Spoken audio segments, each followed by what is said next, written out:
You're listening to the Oddscast, the original UFC betting podcast that's straight to the point. Hosted by leading MMA oddsmaker Kalikas and MMA journalist Brian Hemminger. They provide you the absolute best UFC betting info, picks, statistics, and analysis from the most respected authority in mixed martial arts betting. MMAOddsBreaker.com. Don't place your wagers without us. Welcome to the Oddscast, presented by BetDSI. I'm Brian Hemminger, joined today by leading mixed martial arts oddsmaker Nick Kalikas to break down this Saturday's UFC on ESPN Plus 12 event, which takes place in Greenville, South Carolina. If you're unfamiliar with our format, Nick and I will break down the fight card from top to bottom, providing extensive analysis and a pick for each fight after doing our film study for the event. Looking back at our last event, Kyle Marley lost 2.75 units on his free bet for UFC 238 on Bevan Lewis. Kyle has his bets and fantasy MMA picks available now on MMAOddsBreaker.com. Back to the present, UFC on ESPN Plus 12 features an 11-fight card in total and will be aired on ESPN 2 and ESPN Plus this Saturday night. Let's dive right in. Now, kicking things off on ESPN 2 is a middleweight contest between Darren Wynn, who is 5-0, and Eric Spicely, who is 12-4. Now, Nick, where did this fight open, and how has the public shifted things so far? Win open minus 320, the comeback on Spicely at plus 240. And right now, looking over at BetDSI, we are seeing Win minus 278, the comeback on Spicely around plus 240. So line margins have tightened up. Two action coming in this fight. Last minute replacement for Spicely, as we all know. I mean, you gotta definitely give Spicely some respect here. We all know that the best part of his game is the ground game. I mean, for crying out loud, he has a win over Thiago Santos, which is fighting John Jones for the UFC title here coming up shortly. So that's a kind of ability a guy like Spicely has. So I'm glad the UFC brought him back to the roster because at times he might not be the most exciting fighter, but again, he's got that finishing ability that he can finish most if you are not cautious and play his game a little bit. But the bad part about this fight is for Spicely, obviously, Darren Wynn has a wrestling background, world-class wrestler. I mean, it's going to be hard for Spicely to get this fight to the floor, and then Wynn has knockout power in the feet as well. Obviously, Wynn, being a national champion wrestler, like I just mentioned, training with Daniel Cormier and crew, he's got that kind of same mold from all the AKA guys, good wrestling background, and he's got explosive power in his hands as well. So it's probably not going to end up too well for Spicely here unless Spicely can kind of get Wynn to make that mistake and hop on his back or something like that, then Spicely could definitely get the W here. So you cannot count Spicely out. He's always got not just a puncher's chance, as we like to say, but he's got a submission artist's chance, if you like to say, here against Wynn. But that's about it. I think Wynn obviously batters him on the feet. And again, more than likely, he should keep enough space in the distance here to kind of utilize his strength and probably get the job done here. So it's hard to go against Wynn in this matchup. He is a short, stocky guy, though, so the future is going to be interesting for him in this weight class because I think he's going to have problems going against some of the bigger middleweights possibly that can actually strike and sprawl and brawl a little bit. So we'll see how that goes for him. But in this fight, in making his UFC debut, I expect Wynn to get the W here. So it's hard not to pick him. I'll give Spicely some credit. After he got cut from the UFC, he went out and took care of business with two wins in a row, including a win over UFC veteran Chao Magalhães in his last fight. So, props to him for earning his way back. But he's coming in here on super short notice, I think about 4 or 5 days notice. And he's taking on somebody that is heavily hyped. Wynn is a very, very good fighter. And I just think that this is going to be a really, really tough fight for Spicely. Wynn has that insane wrestling background. And even though he's got that short, stocky frame, I mean, he trains with the guy that has been able to use a short, stocky frame against bigger, longer fighters his whole career in Daniel Cormier. So, Wynn is just a little spark plug. And I think that he's going to, even though Spicely does have a very good submission game, I expect Wynn to take him down repeatedly, be aggressive on the feet with his boxing, and just look to do a lot of damage from top position. And as long as he doesn't get caught by a submission, which is definitely not out of the realm of possibility because Spicely has a submission victory over Thiago Santos, who's fighting for the light heavyweight title this summer. So it's possible that Spicely could catch him, but if Spicely does not catch him, I think Wynn cruises to at least a decision victory, if not a TKO victory. So Wynn's going to be my pick. Now, moving down to the women's flyweight division, we have Ariane Lipski, who is 11-4, taking on Molly McCann, who is 8-2. Now, Nick, what's the MMA oddsmaker's perspective on this one? Lipski opened -145 to come back on McCann at +105. And right now looking over at BetDSI. By the way, we got to give BetDSI some love. Didn't do it for the first fight, but make sure you check out our sponsored sportsbook, betdsi.eu. They'll have all these lines up and much more. So make sure you give them some love. And right now, again, at BetDSI, we are seeing Lipski currently coming in at -294, the comeback on McCann at +240. So from -145 to -294, needless to say, everybody coming in Lipski's way. Not much respect for McCann here. I get it. I mean, stylistically, this is a much better matchup for Lipski. I mean, Lipski is a very talented fighter. Unfortunately for her, the UFC did not do her any favors by matching her up in her UFC debut the way they did against a very good and game Joanna Calderwood. I mean, Calderwood, in my opinion, is getting better fight by fight. I mean, she's definitely found her groove. And despite losing to Chukagian, which I think, by the way, she won that fight, so I think the judges got it wrong there. But Calderwood has never been better. So that loss isn't necessarily a bad one, in my opinion, especially coming in making your UFC debut to Lipski. And again, McCann stylistically is a much better fight because Calderwood utilized takedowns, utilized the ground a little bit more, where McCann is more of a slugger brawler in her own right. So she's not going to probably follow that blueprint all that much. But we got to respect McCann. I mean, she does come to fight. She's aggressive. She's tough as nails. I mean, there's nothing but love for that girl, but watching her fight. I mean, you have to be a fan because she brings it every time and she's a spark plug. I mean, she goes after it. So you got to definitely respect fighters like that. This should be a good fight. Lipski's going to have her hands full for sure in this spot. But again, stylistically, Lipski's going to be a little bit longer. I think she is the more skilled, more technical fighter overall. She did impress me a little bit with her ground awareness and ground defense. So I'm going to have to side with Lipski a little bit in this spot. I don't like where the current line is now, though. I don't think, you should go out there and hammer Lipski anymore or put her in parlays. I think McCann's going to be competitive and she'll put up a fight. And I wouldn't be surprised if it's a split decision type of fight if it does hit the scorecards. So there might be some value on McCann, honestly, more so than Lipski at this point. But as far as a pure pick goes, it's hard not to like Lipski here. I think she gets back on track and gets her first UFC win here over a very game fighter in McCann. This fight should be great. Both ladies love to stand and bang. Lipski had her issues with getting taken down in her UFC debut, but I thought she looked strong on the feet against an established, solid striker like Joanne Calderwood. She's pretty good size for the division. I thought she towered over McCann a little bit at the weigh-ins. She's going to have some physical advantages with reach. I think Lipski packs some serious power. McCann is a little bit more of a brawler. So if Lipski can keep this fight a little bit more technical on the feet, she should have the edge. And I don't think it'll go to the ground. But I think if it does, Lipski might have a very slight edge there. But on the feet, this should just be fireworks nonstop because both ladies can throw down, both have some pop, and both can take a shot. So this should be really fun for however long it lasts, and it potentially could go all 3 rounds. But regardless, I'm leaning Lipski. I think her size, I think her power, I think her pace really give her an edge here. She got stalled in that UFC debut with the takedowns, but I don't see McCann resorting to that. I don't think she has the wrestling to do it even if she wanted to. So my pick's going to be Ariane Lipski. I think that she bounces back here and gets a quality victory over a game Molly McCann. Now, moving all the way up to the heavyweight division, we have Alan Crowder, who is 10-3, taking on Jairzinho Rozenstruik, who is 7-0. Now, Nick, where did this fight open, and how has the public shifted things so far?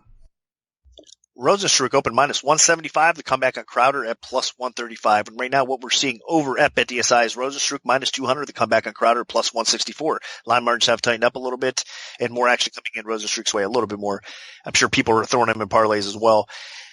You know what? I think that is a side. I mean, you got to give Crowder some respect. I don't think he's as bad as everybody thinks. I mean, he was actually performing better in his last fight against Greg Hardy before he got that DQ win than most anticipated. So you got to give him credit there as well. But I think Rozenstruik's a different animal here. I think what it's going to come down to for Crowder is if he can get this fight to the ground and control Rozenstruik and he's going to have to do it pretty often. Even though Crowder has some power in the feet and he's not a fish out of water there, I still think he doesn't want to stand up and bang with Rosenstruck. I mean, Rosenstruck is one of these fighters, in my opinion, that, I mean, he had an impressive UFC debut. He had to dig deep and, obviously fight through some difficulties early on, but he ended up getting that job done. And if you look back at the footage before he made his UFC debut, you could see the improvements fight by fight with Rosenstruck a little bit as he's getting better. I mean, the ground is definitely an area that he lacks, but the improvements and the difficulty it is to start keeping him down now. I mean, you could take him down, but holding him down there is a whole different task. So I think that's what it's going to come down to here. I think even if Crowder's having some early success, eventually Rosenstruck will find his way and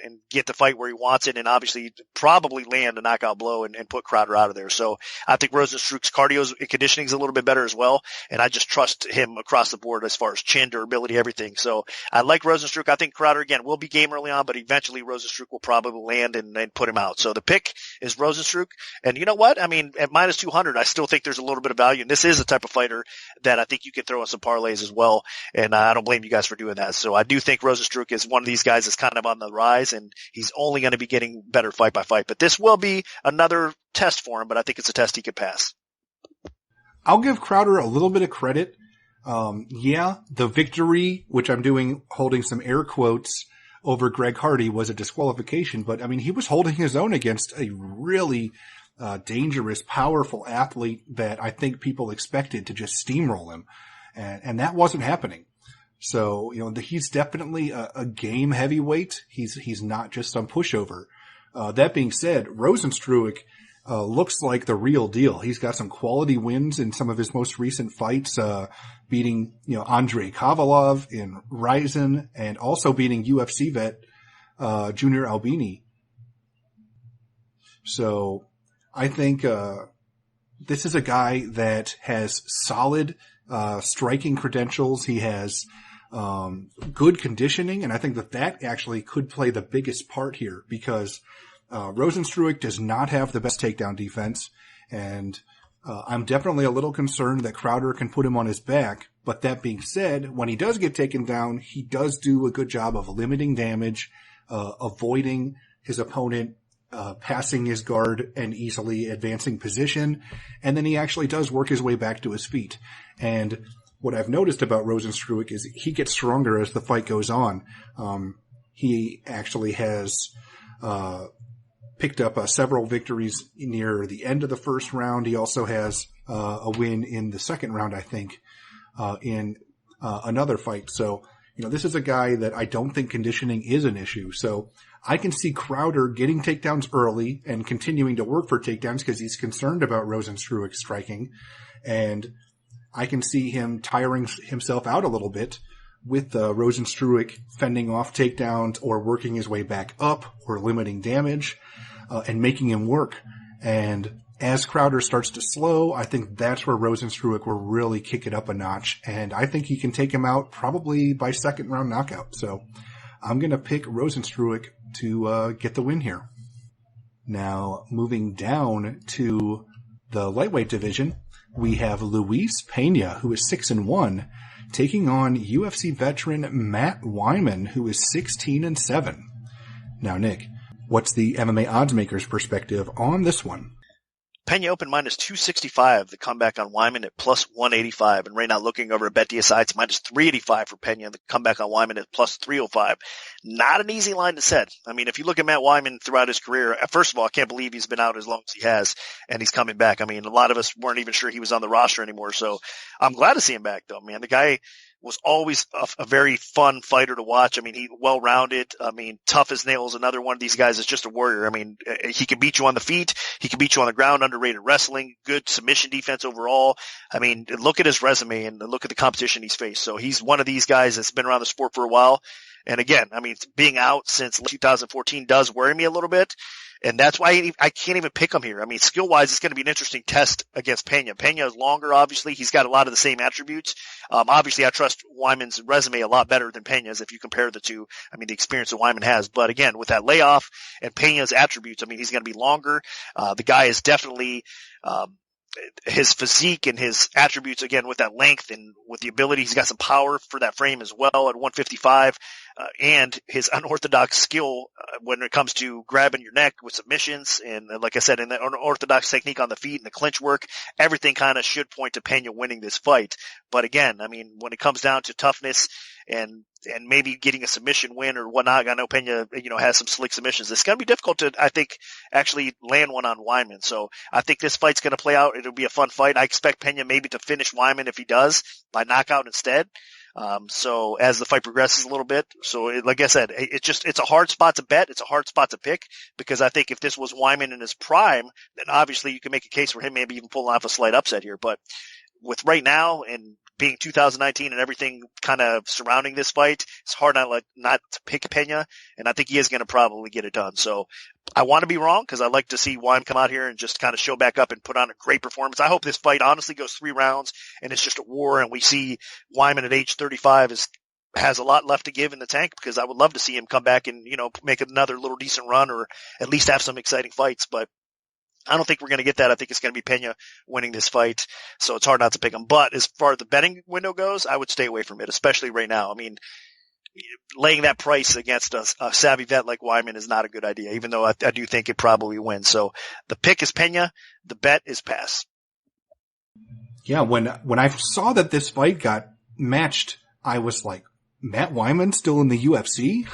That was my initial reaction because, I mean, he hasn't fought since 2014, almost 5 years now. So, I mean, that's just crazy to think that, that it's been that long. But, this is a guy that actually stylistically is a problem for a guy like Luis Pena, because Wyman has solid wrestling. He has good top position. He has excellent submission defense, and he has pretty good ground and pound. So if he can get that going against Pena, he can absolutely get the victory here. I mean, people might be underestimating him. That being said, Wyman, I mean, it's been so long since he's fought. I mean, who knows what he's been doing in the past 4.5 years, because he was supposed to fight in early 2015, pulled out due to back injury, and that was the last time we heard from him. It's been over 4 years since then. So I don't know if he just took a break from fighting. I don't know if the injury kept him out that long. I mean, there's a lot of uncertainty. And in that amount of time, being anyone that fights 155 pounds and lower, I mean, the older you get, I mean, it really takes a toll on you, because that's those lower weight classes. It's all about speed and reflexes and just having that ability to dodge, the quickness of your opponent. And Matt Wyman, if he's lost a step, he's going to be in big trouble, because Luis Pena is big. He's long for the division. He can be difficult to deal with on the feet with some good power, with a long reach. And obviously he does have a very long, awkward size to deal with on the canvas as well. But, Wyman has dealt with good grapplers on the ground. I mean, he, manhandled Cole Miller. So, and I don't think Pena has quite as good of a submission game as Cole Miller. So I'm pretty confident that Wyman can survive on the ground if he can get takedowns. So that's the thing, though. Will he be able to get inside? Will he be able to drag Pena to the floor? Because Pena's looked pretty solid. He's been in there against some tough guys, and he's been able to, make things happen here at the lightweight division. So I'm going to side with Pena. I think mainly just because he's been active and he's improving.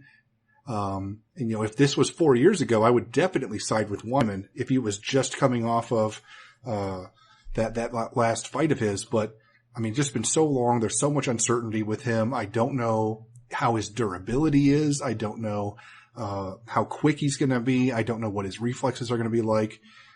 So just due to the uncertainty, I'm going to side with Pena. But if Wyman is in the exact same form he was when he had won 3 of his last 4 UFC fights, he could definitely play spoiler here. So be careful. But I'm going to side with Luis Pena. Now, dropping down to the women's strawweight division, we have Ashley Yoder, who is 6-4, taking on Sayuri Kondo, who is 6-2. Now, Nick, what's the MMA oddsmaker's perspective on this one? Kondo opened minus 135, the comeback on Yoder minus 105. And right now, looking over at BetDSI, we are seeing minus 112 for Yoder in the comeback on Kondo at minus 109. So line margins have tightened up, line flipped, staying virtually a pick'em though. So not exactly a bad opener. One of those fights that are going to hover back and forth, and stylistically should be an interesting matchup. I mean, Kondo, obviously we know, I mean, hasn't had the best luck thus far in the UFC. Obviously facing pretty good competition and just, getting beat. I mean, getting finished early on and then, last fight getting clearly beat by unanimous decision as well. She's better than what she showed thus far. I mean, again, a decent competition she's faced, but this is kind of a step down for her. Even though Yoder has a lot of momentum going, make no mistake about that. I mean, as far as her improvements go, Yoder's another one of these girls that I think primarily obviously has a grappling base, but she's getting better with her striking and she's getting more confidence, and she's no slouch. I mean, if you look at, she's faced some stern competition as of late as well. She's, win or lose, she's fared really decent. She's been definitely respectable in those outcomes as well. So that said, this is an interesting matchup because I think it's going to come down to, can Yoder get this fight to the floor, and can she grind Kondo out along the way to try to steal rounds that way, or can she finish Kondo on the ground? I mean, that's her path to victory here. I think if you look back, the most comparable fight would be similar, I guess, to the Angela Hill fight, where Yoder had some success on the ground, actually taking Hill down, but she ended up losing unanimous decision there. Hill outstruck her overall, but Yoder was game, and she made it competitive for sure. I think that's the kind of fight we're going to see here as well. I think Yoder's improved since that fight. She's got more confidence, and she's going to be looking to close that gap and get Kondo to the floor here, but I don't think it's going to be easy. I think Kondo's probably going to be able to keep this fight upright for the most part. If she does get taken down to the ground, I think her submission defense is going to be okay, and she gets back up. She'll eventually find her way back up to the feet and probably continue to outstrike Yoder and win a competitive decision here. So not an easy fight. I think it's going to be one of these that hits scorecards that'll probably be close, 29-28, or a split decision win for Kondo. But I do like Kondo here. I think that I'm going to side with her. I think she can win on points. But my fear here is Yoder catching her on the ground and winning by submission. So that's her path to victory. I think Yoder is definitely going to try to implement that. So that's what makes it tough and interesting. But as far as the pure pick goes, I'm going to side with Kondo just slightly here. Yoder's the type of fighter that is very well rounded, not elite in any particular area, but she's good enough in all areas that she's very good at exploiting where you're weak. Obviously she does come from a bit of a grappling background, but when she faced Mackenzie Dern, she kept it on the feet and, was lighting her up actually pretty good on the feet, bloodied her nose well. So she showcased that she does have some improvements in her stand-up game. Now, I don't think that she's the better overall striker compared to Kondo. So this time around, I expect that she'll be looking for takedowns, looking for opportunities to take this fight to the floor. And I think that she has the well-roundedness to her game that she should be able to do that. She does have about a 50% takedown accuracy so far in her career. And while Kondo has had pretty good takedown defense, she really hasn't faced people that were wanting to take her down that bad. Kondo's faced people that, for the most part, wanted to keep it upright and had some success against her on the feet. So I think that if Yoder does aggressively look to take this fight to the floor, maybe keep it standing and showcase some of those improvements in her stand-up long enough to find an opportunity to get it to the floor. And if she's able to do that and get to the floor, I think that she's going to have some success because Kondo does come from a bit of a kickboxing background. She also has some professional wrestling experience, but I think that's about the extent of her grappling. I mean, she's really not that impressive of a grappler. So I think if this goes to the ground, Yoder should have a pretty significant edge. And on the feet, Yoder is going to be the taller, longer fighter. So I think she can afford to stand and trade a little bit and find that opening to get it to the floor. And when she does, she should have some strength there. So if it stays standing for all 3 rounds and she's not able to get takedowns, I do think that Kondo can win because she's more aggressive on the feet. She throws more often. She's a little bit more accurate. She has better striking defense. So, I mean, she's got all the statistics are on Kondo's side if it stays standing, but I think Yoder's smart enough and well-rounded enough to take this to the floor and either potentially get a submission or at least get top position in long enough in 2 rounds to get a decision. So my pick's going to be Ashley Yoder. Now moving up to the featherweight division, we have Kevin Aguilar, who is 17-1, taking on Dan Ige, who is 11-2. Now, Nick, what's the MMA oddsmaker's perspective on this one? Aguilar opened minus 175, the comeback on Ige at plus 135. And right now, looking over at BetDSI, we are currently seeing Aguilar minus 147, the comeback on Ige at plus 127. So line margins have tightened up a little bit, more action coming in Ige's way overall, but there is two action in this fight, and I'm sure it'll continue to be that way. This is a good fight. I mean, it really is, and I expect the two-way action for a reason. I mean, Aguilar has looked really solid so far in his UFC career. Obviously before that as well, LFA veteran. I mean, he's had some outstanding competition before he got in the UFC, so I was expecting him to make some waves and do fairly well. Ige, on the other hand, man, the guys look like an absolute beast recently. I mean, he surprised me as well. I mean, we all knew that he was a well-rounded fighter, well put together, but his knockout power on the feet obviously is evident. I mean, we know he's got a legit ground game, trains with killers as well, so there's a lot to like about Ige, and right now he's never been more confident. So this is a good fight because we have a lot of similarities. Both these guys can knock people out on the feet. Ige definitely has a ground advantage here, but the interesting part is Aguilar's not an easy guy to take down, and I think he's going to probably be able to sprawl, brawl, keep this fight upright, and he is the better striker. So I know that either one of these guys can land and probably hurt each other and do some damage, and maybe even potentially get the KO. That's how much knockout power they both have, but I think Aguilar overall is the better striker, and if he can keep off his back, it's going to show in a 3-round fight. Eventually he'll start marking Ige up and maybe even finishing him. So unless there's a quick knockout either way in the first round, I expect this fight to kind of play out a while, and Aguilar's striking should show here. And again, I think he's got the takedown defense to keep it upright. So the pick for me is Aguilar, and at the current price, honestly, there's probably a little bit of value on Aguilar as well. So I think he does get it done, but man, I'll tell you what, I definitely have a lot of respect for Ige and what he's done lately. I mean, you definitely have to be careful with this guy or betting against him, but for me, it's Aguilar. I'll be the first to admit that Ige made me look really stupid in his last fight, because I thought that he was going to have some issues with Danny Henry, somebody that had picked up 2 impressive victories to start out his UFC career. I thought Henry was going to, fend off takedowns and just light Ige up, and Ige took him out in 77 seconds in the first round. Just completely steamrolled him. And this is a guy that has above average wrestling, above average ground and pound, and above average submission skills. So he's definitely a problem in the UFC featherweight division. He's won 3 in a row. So when he gets this fight to the floor, he's going to have some opportunities to either win a decision or get a stoppage.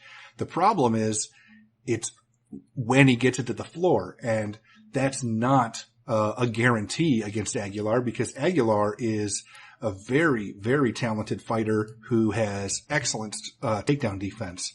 I mean, that's the main thing coming in here. Aguilar has 89% takedown defense, and while Ige is an aggressive grappler, I think it's going to be difficult for him to put Aguilar on his back. So if Ige is able to get the fight to the ground, yeah, he's going to have some opportunities, but I'm not quite convinced that he's going to be able to do it, because Aguilar is pretty nasty with the takedown defense. And then when the fight is standing, I mean, he can just light people up.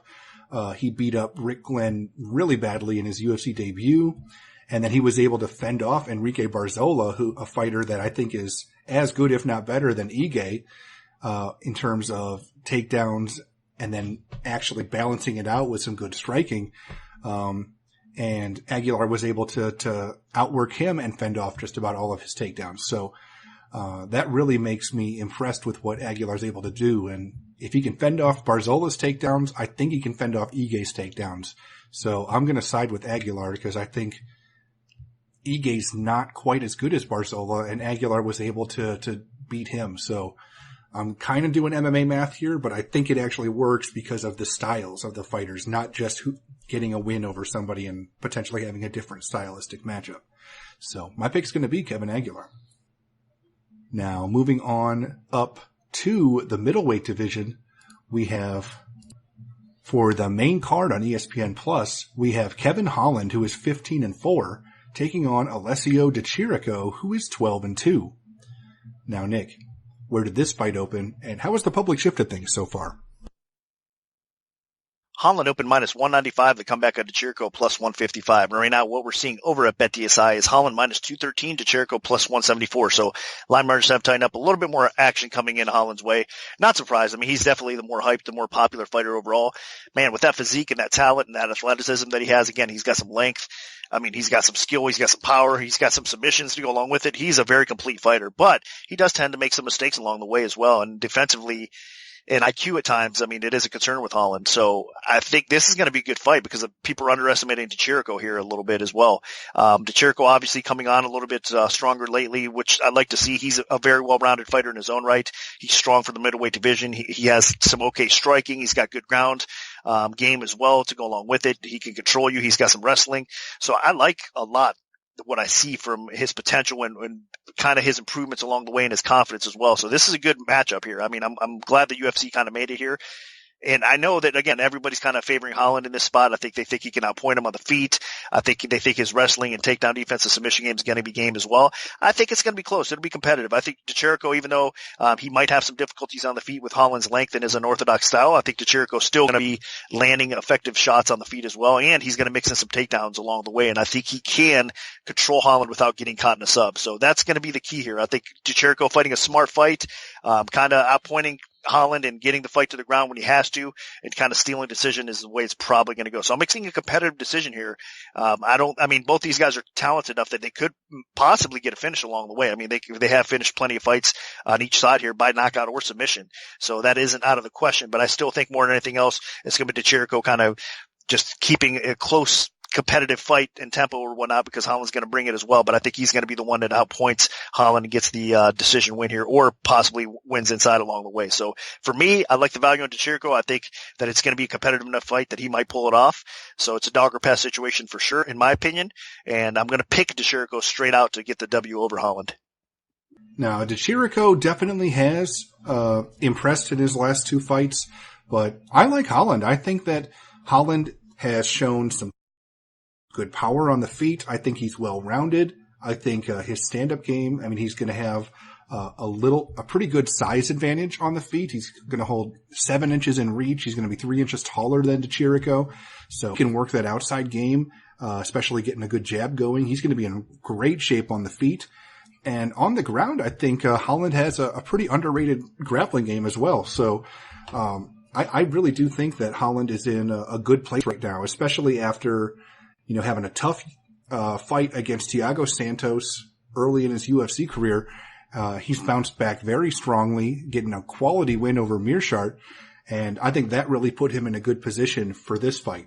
DeChirico is talented, but the loss to Spicely definitely is a bit concerning, and I think Holland potentially could submit DeChirico if he gets in a good position on the ground, and I think Holland has the power and the length to frustrate DeChirico on the feet as well. So, I do think that DeChirico is a well-rounded fighter, but I don't see him as, elite in any one particular area. And I think that with Holland being the good power and having decent submission ability, I think that there's potential that Holland's able to use that to either get a potential TKO or a submission victory along the way. So I'm going to side with Kevin Holland. Now, dropping down to the women's flyweight division, we have Andrea Lee, who is 10-2, taking on Montana De La Rosa, who is 10-4. Now, Nick, what's the MMA oddsmaker's perspective on this one? Lee opened minus 185 and De La Rosa plus 145. And right now, looking over at BetDSI, we're seeing Lee minus 192, De La Rosa plus 162. This line's kind of been all over the place. Andrea Lee was up above 2-1. Now she's starting to come back down underneath 2-1 as well. Interesting fight. I mean, obviously Angela Lee should be the more popular side. Both these ladies obviously have a fan base and they definitely have some marketability and likable and have some skill to go along with it too. So a lot to like. I mean, the winner honestly takes a big step forward here in this fight for sure.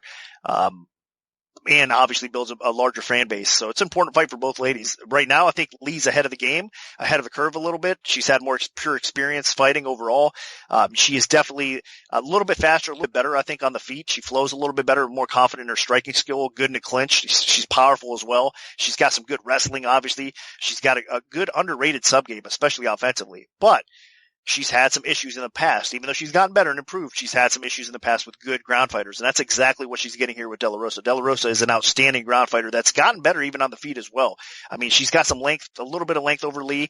And I think that on the feet, she's getting to the point where she is improving enough. She's getting some confidence. And I think she'll hang with Lee in some exchanges or somewhat on the feet a little bit. I think, again, Lee's going to be a little bit quicker. She'll be more effective on the feet. But I think De La Rosa's game, by closing the gap and making this kind of an uglier type of fight, she's going to have her moments. And I think that her wrestling is going to come into play here. And even though Angela Lee is game and has some decent takedown defense overall, I think De La Rosa will find her spot, get her to the ground, and possibly finish this on the ground. I mean, Lee's defense is what concerns me the most. And I know it hasn't really showed all that much recently because she's been doing so well, but I think it's about time for it to kind of show itself again a little bit with, I think she's basically a little bit maybe getting too much respect at this point. I do think she's a very talented fighter and she could continue to improve and eventually maybe earn a title shot.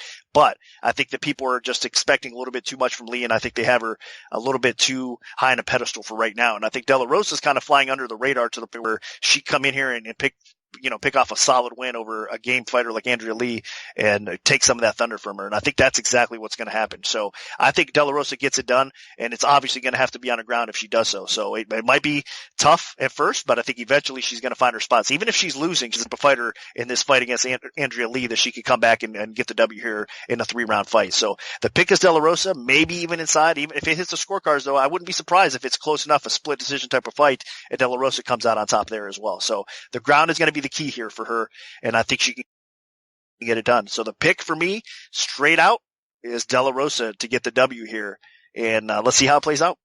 I definitely do feel like Lee's getting a little overrated on the gambling side of things heading into this bout, so there is some value on De La Rosa. But that being said, I mean, Lee is a talented fighter. She's more well-rounded than De La Rosa. She's clearly the better striker, and I think her wrestling might be better than De La Rosa as well. But where De La Rosa has the edge clearly is submissions.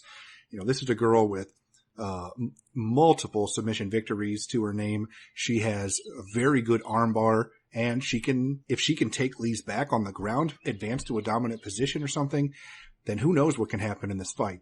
So it's really all going to boil down to, can Lee fend off takedowns? And for the most part, she's had pretty good takedown defense. It hasn't been elite, but I mean, she does have 72% takedown defense, so that's pretty solid.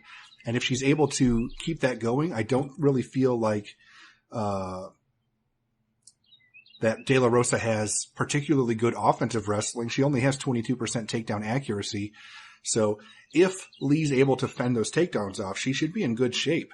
My main concern, though, is potentially she fends off a takedown and then just jumps into top position on the ground.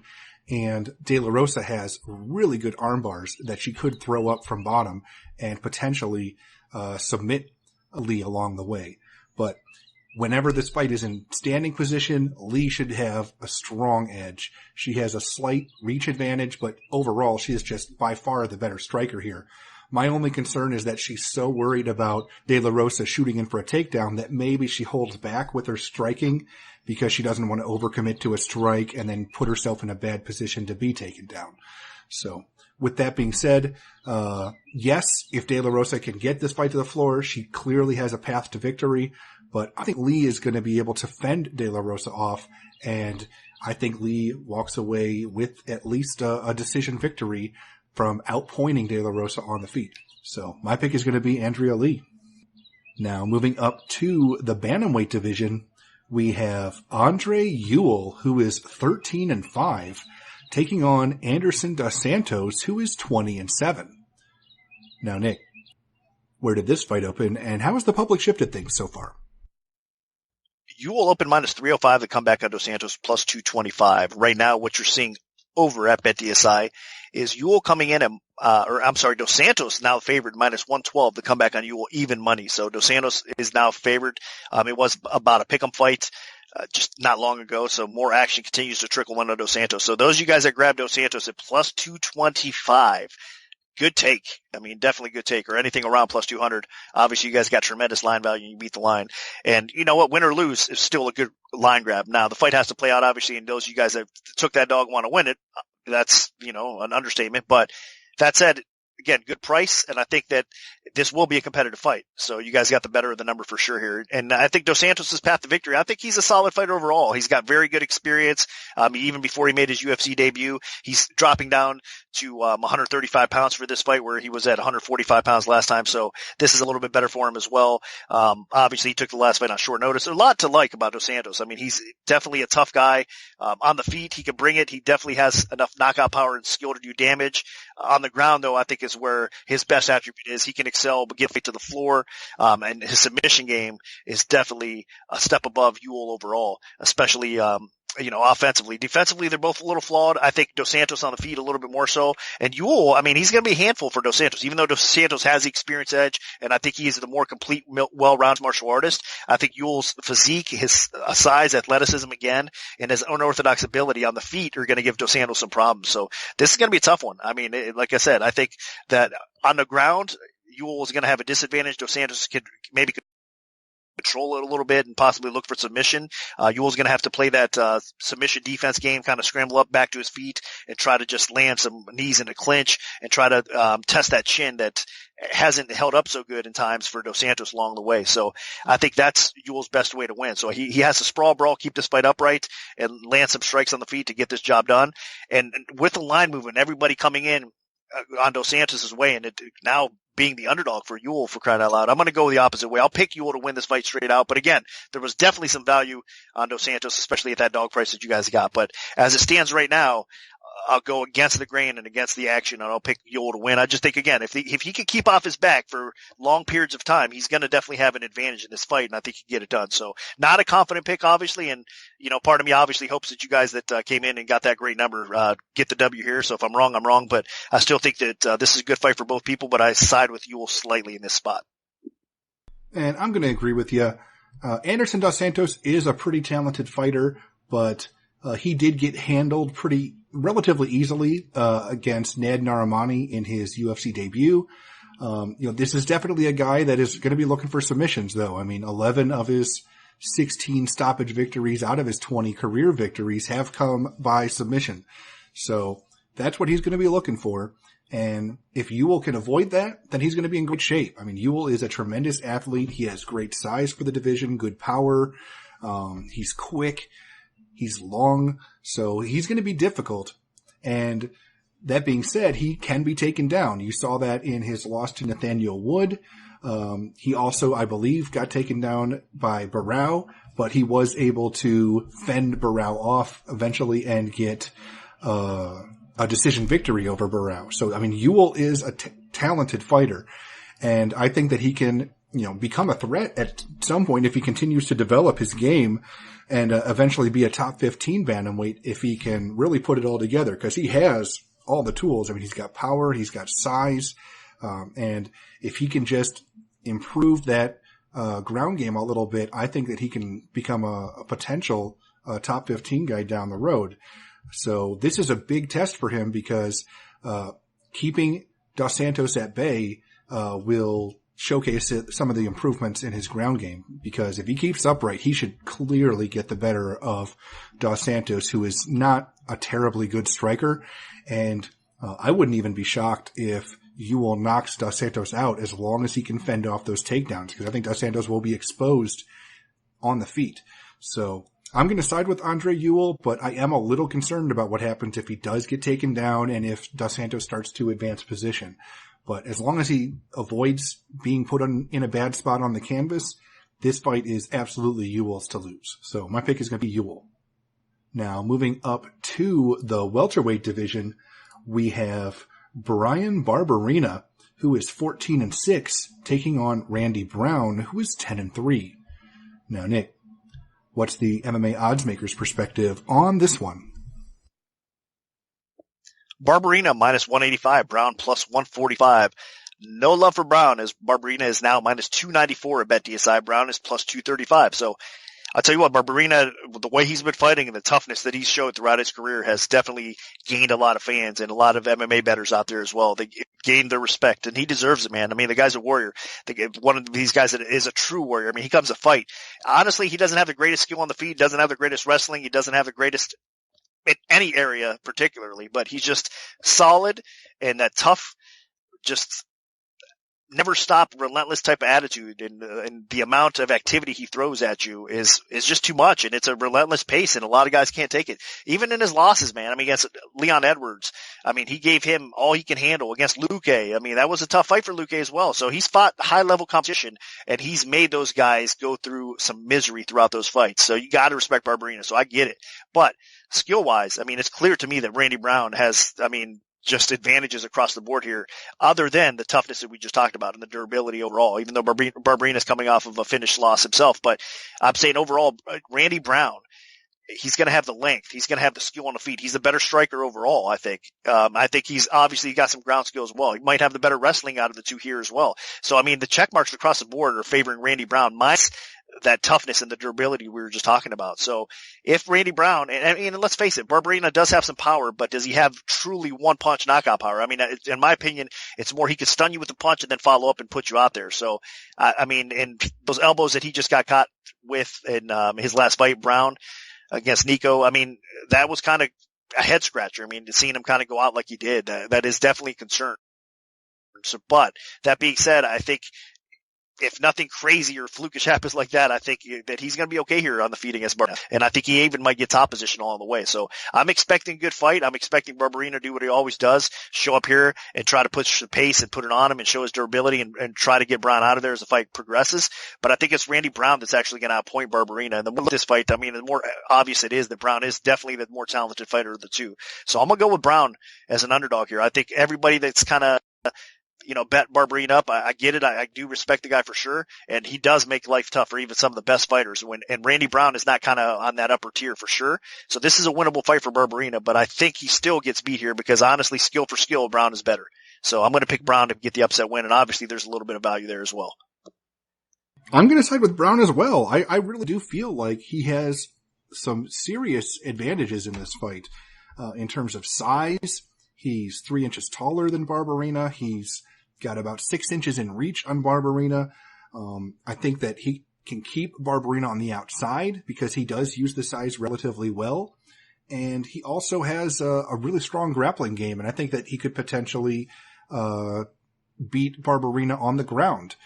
But the big concern here is that Barberena, while I don't think that he's quite as talented of an overall striker as Brown, and I don't think that he has quite the ground game of Brown, he makes up for a lot of that with just grit, toughness, durability, pressure, and he is pretty strong when he gets on the inside. He has a pretty good clinch game, and Barberena, I mean, even in his losses, he impresses people. I mean, he pushed Leon Edwards to the brink. He pushed Vicente Luque to the brink, somebody that I am really high on, and Barberena had Luque in trouble in that fight, one of the fights of the year, and I mean, he did get knocked out, but I mean, right at the end of the fight. And before that, I mean, he actually had Luque hurt. So Barberena does have a little bit of pop in his hands. So Brown will have to be careful. And realistically, the best chance for Barberena to win this fight is to make it ugly. Get inside, force Brown to stop, making it a technical kickboxing battle and turn it into a brawl, because that's where Barberena thrives. When he's just, biting down on the mouthpiece and slugging it out with people, that's the type of fight where he can get his licks in, eat some shots to dish some out, and just rely on being a little bit tougher than his opponent instead of having to rely on pure striking skill. And if he can do that, then he's actually going to be in decent position, because I don't think Brown wants to be in that type of fight at all. Brown wants to stay on the outside, batter Barberena with jabs and straights and leg kicks, and then potentially Brown wants to get this to the ground and work for submissions. But if Barberena turns this into a slugfest, then that's absolutely a fight he can win, because this is definitely one of the toughest, scrappiest guys on the roster. I mean, there's been multiple times where he's faced fighters that were more talented than him, more athletic than him, stronger than him, and he just survived their best shot early and weathered that storm and then came back and got the victory. So, definite possibility that Barberena does that in this fight, because that's just what he does in almost all of his fights. But if Brown keeps this technical, I think he's going to be in really good shape because overall he actually does have a lot more tools than Barberena, and I think his techniques are cleaner than Barberena. It's just all about, can he keep using those techniques and avoid getting dragged into a brawl? So if Brown is able to do that, if he's able to avoid fighting the phone booth, then he's going to be in good shape.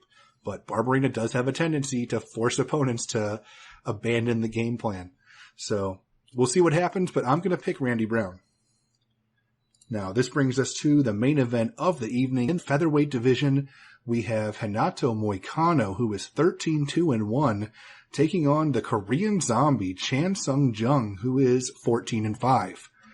Now, Nick, where did this fight open, and how has the public shifted things so far?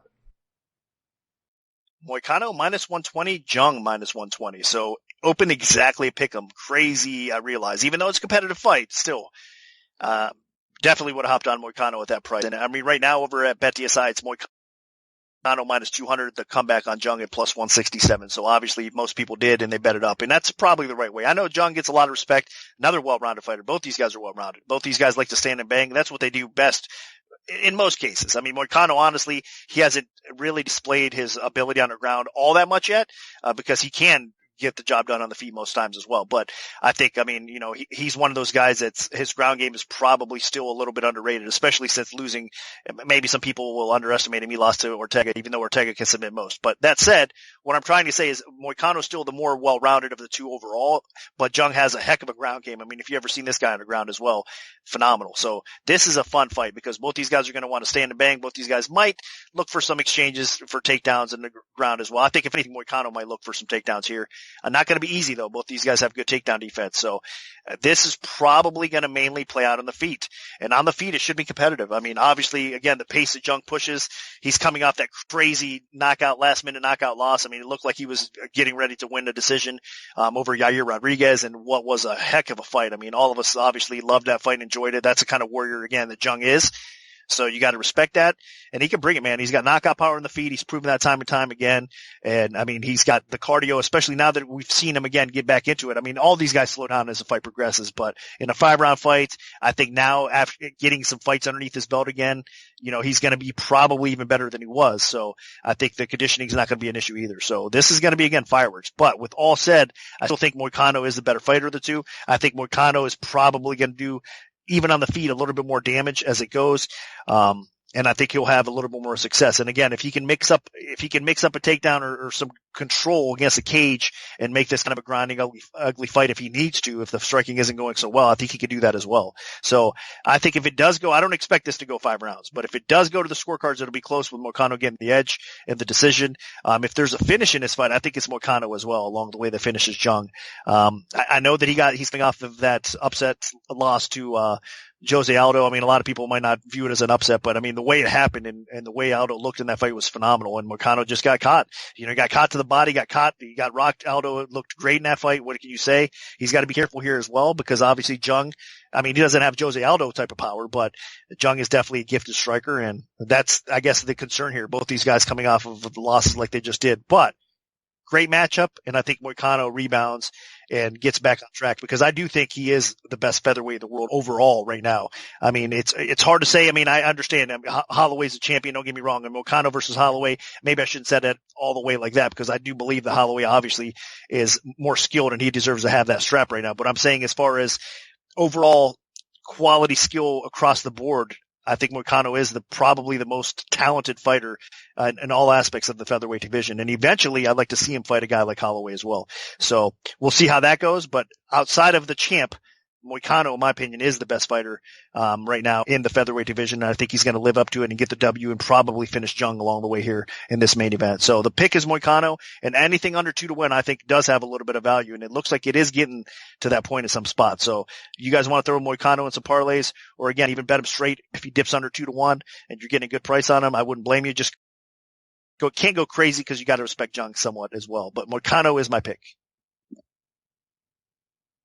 Yeah, it's tough to just say that both of these guys are coming off of equal losses, because Chan Sung Jung was fighting extremely well against Yair Rodriguez. He was on it like 5 seconds from winning that fight when he got clipped right in the final seconds.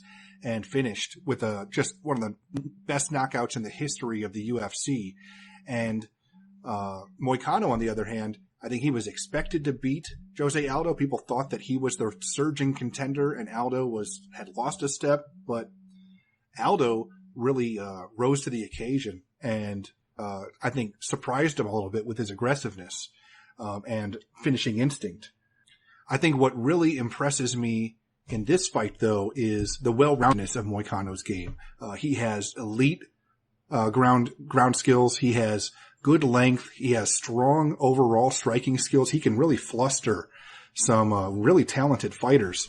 And he's somebody that I really, really respect in the division. So I was surprised when he lost to Aldo because I picked him to beat Aldo.